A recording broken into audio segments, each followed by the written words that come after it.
2015년 12월 28일 이루어진 일본군 위안부 피해자 문제에 대한 한일 합의입니다. 이거 우리 그때 다 알고 있었잖아요. 다 알고 있었죠. 추정했죠. 추정이죠. 합리적 추정. 그러니까 합리적 추정이 드디어 이제 사실로 밝혀지는 거죠. 맞아요. 이게 9월 9일 네. 천안문 전승절 기념 행사에서부터 시작이 되는 거 아니에요. 아, 그 얘기부터 하는 매체가 좀 별로 없는데요. 그러면 네. 전승절 기념 행사 올라가니까 네. 오바마가 부르죠. 그렇죠. 미국은 굉장히 불편했죠. 예, 네. 당신들 중국 쪽으로 갈 거냐? 그리고 일본하고 계속 싸우고 있을 거냐? 그래갖고 10월 말에 아베와 박근혜와 오바마가 미국에서 한미일이 만나죠. 한미일이 네. 만나고 네. 거기서 이제 야단을 치죠. 둘이 친하게 지내라. 네. 그러니까 11월에 한일이 한 번 더 만나고 그렇죠. 네. 12월 28일 드디어 가장 껄끄러웠던 위안부 문제에 대한 합의를 합니다. 그게 시작이죠. 네. 그게 시작이고 모든 말하자면 국제의 문제와 관련된 특히나 이제 안보와 관련된 것까지 맞물려서 그때부터 시작이 됩니다. 일본은 미국이죠. 미국은 MD 체제로 들어가기 위한 사드 문제를 해결하는 것이고. 그렇죠. 일본은 보통 국가로 가는 군사 동맹으로 가는. 그렇죠. 무장할 수 있는. 그렇죠. 한국은 사드를 배치하고 챙기는. 누굴까요? 챙기는 사람 뻔하죠. 박근혜 뒤에서 챙겼던 사람. 실제로 그것에 대한 수사도 돼 있었습니다. 어느 정도. 예. 이면합의 간단하게 짚어보고 그쪽으로 좀 넘어가려고 하는데요. 우리가 아빠 뉴스에서 하지만. 예. 그래도 간단하게 정리를 간단하게 했습니다. 이면합의 내용을 좀 들여다볼까요? 한국정신대문제대책협의회 정대협이 단체를 포함해서 시민단체들이 불만을 제기할 경우에 한국 정부가 설득하기로 했다라는 내용이 첫 번째 이면 합의 내용이고요. 주한 일본 대사관 앞 평화소녀상 이것에 대해서 한국 측이 적절히 해결되도록 노력한다라고 얘기한 것이 또 하나의 이면 합의였고요. 그 다음 게 저는 좀 굉장히 화가 많이 났는데요. 일본이 성노예라는 표현을 쓰지 말 것을 요구하는 것에 대해서 우리 정부가 공식 명칭은 일본군 위안부 피해자일 뿐 이렇게 확인을 해주는 것도 있고요. 그리고 가장 논란이 됐던 겁니다. 이 불가역적 해결이라는 합의 문구는 일본이 사죄를 되돌리지 못하려고 하기 위해서 먼저 우리가 거론을 한 거예요. 그러니까 불가역적 사죄를 이야기하려고 그랬는데 일본이 실제 합의 과정에서 해결의 불가역성, 그러니까 사죄가 아니라 해결의 불가역성을 꺼냈고 우리가 그걸 받아들인 겁니다. 그래서 실제로 이 합의 과정에서 뭔가 다급하고 정상적이지 못하고 이런 것들이 그대로 이면 합의에 있었다라는 게 지금 드러나는 거죠. 예. 이때 미국한테 야단 맞으면서 합의하고 사드는 이미 이때 결정이 됐던 거예요. 그렇다고 볼 수가 있죠. 그리고 1월에 수소폭탄 실험, 그렇죠. 2월에 미사일 발사 실험 이게 울고 싶은데 뺨 때려준 거죠. 실제로 이 이면 합의와 관련돼서 일본군 위안부 피해자 문제 이면 합의와 관련돼서 최순실 씨가 움직였다라는 것을 박영수 특검에서 수사를 하기도 했습니다. 그래서 당시에 그러니까 지난 겨울이죠. 벌써 한 1년 가까이 됐는데요. 그 특검팀이 한일 관계에 정통한 제일 한국인 학자 A 씨 이 사람을 불러서 당시에 이병기 청와대 비서실장 활동과 관련돼서 그리고 최순실 씨의 존재와 관련돼서 아주 강도 높게 수사를 했었어요. 이게 어떤 상황이었냐면 이병기 전 실장이 이 A 씨라고 하는 사람하고 식사를 하는 자리에 누군가가 있었어요. 그 제보자가 있었는데 그 제보자가 이 최순실 씨와 A 씨가 배후에서 영향력을 행사하고 있다. 위안부 합의와 관련돼서 그 실제로 했다라는 말을 들었다는 거예요. 그러고 나서 특검에 제보를 했고요. 그래서 특검에서는 이 위안부 합의가 최순실 씨와 관련이 돼 있지 않느냐라는 이제 수사를 한 거죠. 실제로 이것과 관련된 결과는 지금 밝혀져 있지 않습니다. 않죠.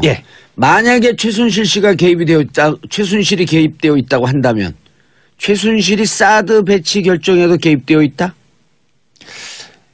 이게 어떻게 연관이 될 수 있겠죠. 그러니까 한 묶음으로 그때 이야기가 좀 되는데요. 왜 한 묶음으로 얘기가 되냐면 그때 이야기는 위안부 합의와 묶여서 한일 군사정보 보호 협정까지 개입됐다라는 혐의를 두고 조사를 했거든요. 그렇죠. 그러면 위안부 합의, 한일 군사정보 보호 협정 그 다음 단계가 사드, MD 뭐 이렇게 가는 거거든요. 사드 뒤에는 로키드 마틴사가 있고요. 이게 2부에서는 이 얘기는 안 다룹니다. 그렇죠? 예, 최순실 씨 얘기는 안 다루게 사드와 최순실과 로키드 마틴은 악마기자 주진우. 네. 악마기자 2를 꿈꾸는 하호영. 뭐 저는 너희들의 뒤를 쫓고 있다. 예. 여기까지. 예. 조만간 밝혀져야겠죠. 기사 취재 다 됐다는 얘기네요. 아닙니다. 그건 아니고 밝혀져야겠죠. 우리끼리만 알고 있죠. 네. 예. 아니요. 무슨 특검이라 했죠? 박영수 특검. 박영수 특검도 알고 있죠. 알고 있죠. 예. 알고 있을 것으로 보입니다. 추정이 되죠. 예. 알겠습니다. 좋은 선물 드리겠습니다. 박영수 특검님 기다리시죠. 조윤선 전 청와대 정무수석 기각 이야기 다음으로 좀 해보아야 할 것 같은데요. 예. 오늘 새벽입니다. 오늘 새벽에 집으로 돌아갔습니다. 예, 답답한 일인데요. 예. 법원의 구속 전 피의자 신문 영장실질심사에서 국가정보원으로부터 특수활동비를 수수했다는 본인 의혹에 대해서 소속 직원을 거론하면서 부인을 했습니다. 그러니까 어떻게 넘겼냐면요. 지금 구속돼 있습니다. 당시 부하였던 신동철 정무비서관이 먼저 알아서 국정원 돈을 가져왔다.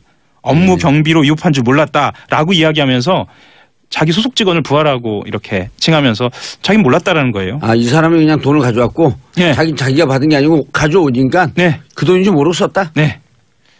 상식적으로 이해가 안 가죠. 아니 상식적으로 이해가 가요. 이렇게 잔머리 굴리라고 공부 잘해서 사법고시 패스한 거예요. 자기 남편도 그러고 본인도 그러고. 그리고 이렇게 뻔한 거짓말 하는 것을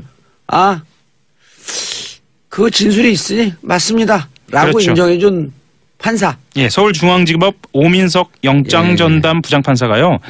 금품의 뇌물성 등 범죄 혐의에 대해 다툼의 여지가 있다 이렇게 봐줬어요. 예, 봐줬다기보다 그렇게 봤습니다. 예. 그리고 인정했으므로 증거인멸에 우려가 없다 이렇게 얘기했습니다. 그래서 검찰이 이렇게 얘기했습니다. 전경련을 압박해서 특정 보수단체를 지원하게 한 같은 혐의로 부하 직원인 허 전 행정관은 구속시켰는데 상급 책임자이고 또 별도의 뇌물수수 혐의까지 있는 조 전 수석을 풀어줬다? 이거는 엄정한 책임을 면한 그런 결과를 가져왔다라고 해서 공정성이 침해됐다. 강하게 반발했습니다. 그러니까요. 오민석 판사가 판결한 이제까지 판결을 누가 믿겠습니까? 그렇게 됐네요. 예. 앞으로도 믿을 수 없어요. 여러분들 판사 있으면 안 됩니다. 김명수 대법원장님 듣고 계시죠? 이런 사람들 판결하면 안 돼요. 예.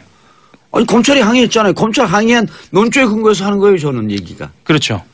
제가 한 것도 아니고. 국민들의 법감정. 그럼요. 예. 아니 지금 검찰이 뭐라 그랬냐면 믿을 수 없는 즉 신뢰할 수 없는 판결이므로 그 다음에 생략했잖아요. 당신 판사하면 안 돼. 그렇게 그 얘기한 거예요. 예. 이런 사람들 판결한 거 어떻게 믿습니까? 예. 상대적으로 우병우 전 수석은 어쨌거나 구속 상태 풀어달라고 하는 요구가 받아들여지지 않았습니다. 서울중앙지법 형사합의 2부 이유철 부장판사. 제가 이름을 이야기하는 건 뒤에 좀 설명을 좀 할 텐데요. 이유철 부장판사는 기존 구속영장 발부에 따른 구속이 적법하다라고 아주 심플하게 간단하게 그 거부의 뜻을 밝혔어요. 사정 변경이 없었다. 그렇죠. 예. 우 전 수석 같은 경우에는 혐의 사실 다툼 여지가 있다. 증거를 인멸하거나 도주할 우려가 없다. 이런 이야기는 했지만 받아들이지 않았고요. 좀 주목할 만한 부분이 있는데요. 원래는 신광열 수석 부장판사 이름 좀 많이 들어보셨을 텐데요.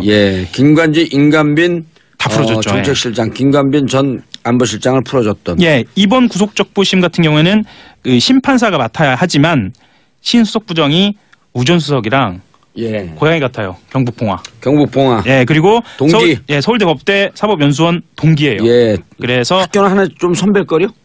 동기라고 합니다. 학번도 동기예요? 그래서 여기도 소년급제네. 소년급제죠. 그런데 우병우 수석이 조금 더 나이가 어려서. 그렇죠. 호적상으로 적대는 거 아니에요? 이건 그렇다는 겁니다. 그래서 어쨌든 사건 재배당 요청 해석이 받아들여졌고요. 그래서 구속이 유지가 된 거 아니냐라는 분석도 나옵니다.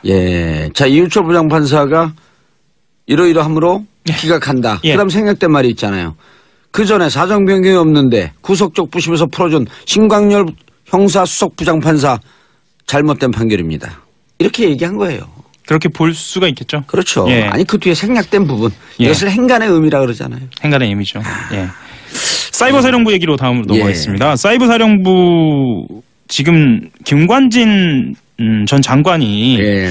구속에서 풀려나서 좀 답답한 상황인데요.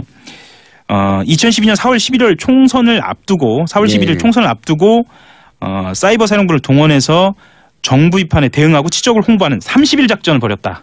이런 문건이 나왔어요. 아, 추가 증거가 나온 거네요. 추가 증거입니다. 어허. 예, 아주 구체적입니다. 추가 증거면 이게 다시 한번 구속영장을 청구할 수 있는 가능성은 있죠. 있다. 예, 이거 얼마나 구체적이냐면요. 한 달 남겨놓고 주 단위로, 일 단위로 작전 계획을 세워요. 작전 계획을 세우고 예를 들면은요. 1단계에서는 아니 그럼 총선이 공비예요? 그러니까요. 공비 잡는 작전이에요 이게?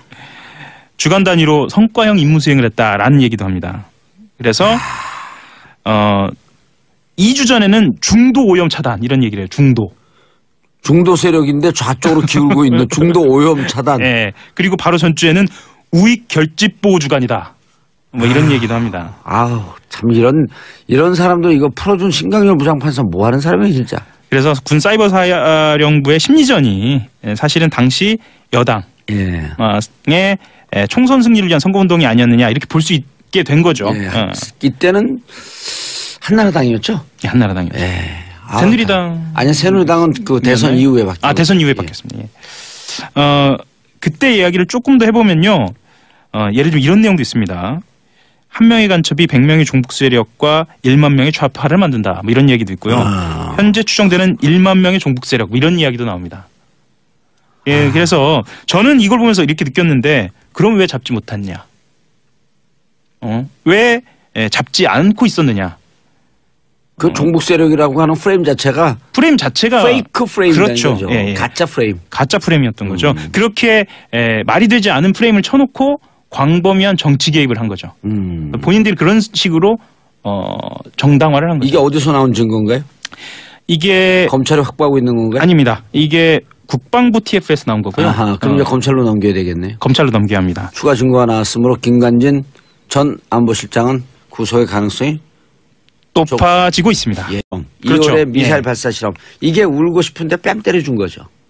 실제로 이 이면 합의와 관련돼서 일본군 위안부 피해자 문제 이면 합의와 관련돼서 최순실 씨가 움직였다라는 것을 박영수 특검에서 수사를 하기도 했습니다.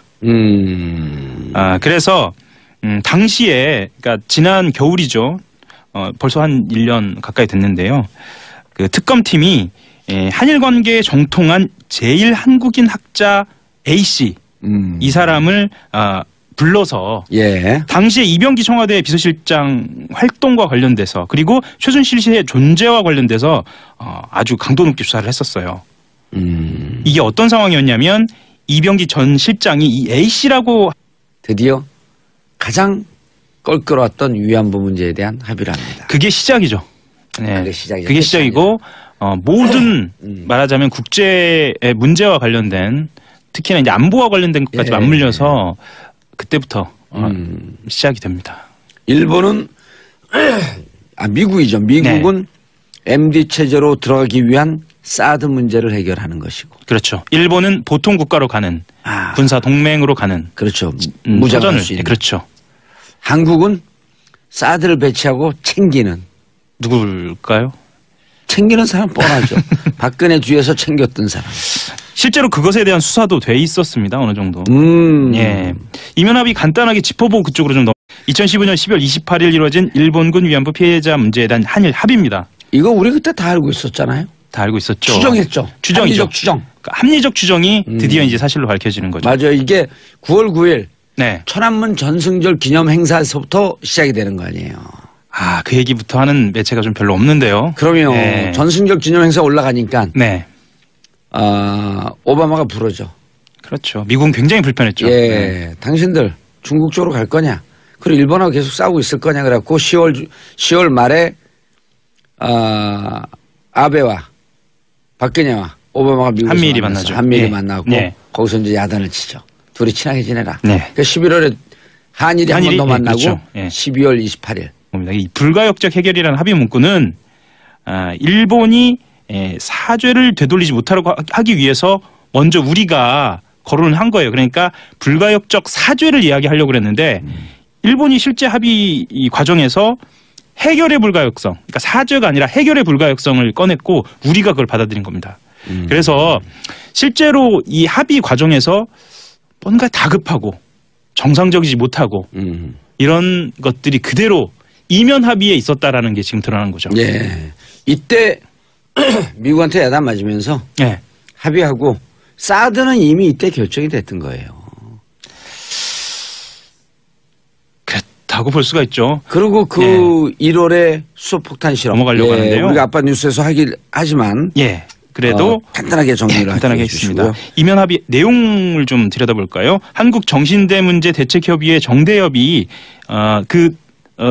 단체를 포함해서 시민단체들이 불만을 제기할 경우에 한국 정부가 설득하기로 했다라는 내용이 첫 번째 이면 합의 내용이고요.